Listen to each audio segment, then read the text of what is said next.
અંકલેશ્વરના ડીમાર્ટ પાછળ આવેલ રામવાટિકા સોસાયટીમાં રહેતા પવનસિંહ રાજપૂત કોમ્પ્યુટર ક્લાસીસ ચલાવે છે. તેઓ ગત તારીખ 28 ડિસેમ્બરના રોજ બપોર બાદ મકાન બંધ કરી પત્ની અને બાળકો સાથે સુરતના અમરોલી ખાતે રહેતા માતા પિતાના ઘરે ગયા હતા. દરમિયાન તસ્કરોએ તેમના બંધ મકાનને નિશાન બનાવી દરવાજાનો નકુચો તોડી મકાનમાં પ્રવેશ કર્યો હતો અને તિજોરી તોડી તેમાંથી સોનાના દાગીના અને રોકડ રકમની ચોરી કરી ફરાર થઈ ગયા હતા. દરમિયાન દરરોજ દૂધ આપવા આવતા સુરેશભાઈએ દરવાજાનો નકુચો તૂટેલો અને દરવાજો ખુલ્લો જોતા તેમણે તાત્કાલિક પવનસિંહ રાજપૂતને ફોન કરી જાણ કરતા તેઓ પરિવાર સાથે તાત્કાલિક દોડી આવ્યા હતા અને ઘરમાં જોતા તિજોરી તૂટેલી હતી અને અંદરથી સોનાના દાગીના અને રોકડા રૂપિયા 75,000ની ચોરી થઈ હોવાનું માલુમ પડ્યું હતું અને તેઓ તે તાત્કાલિક B ડિવિઝન પોલીસને જાણ કરતા પોલીસ કાફલો દોડી આવ્યો હતો અને તપાસ હાથ ધરી હતી. આ ચોરી અંગે પવનસિંહ રાજપૂતે B ડિવિઝન પોલીસ મથકમાં ફરિયાદ નોંધાવતા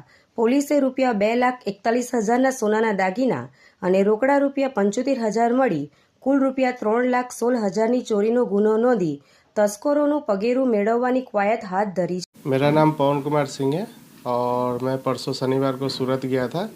और शनिवार के रात में ही मेरे घर में ताला तोड़ के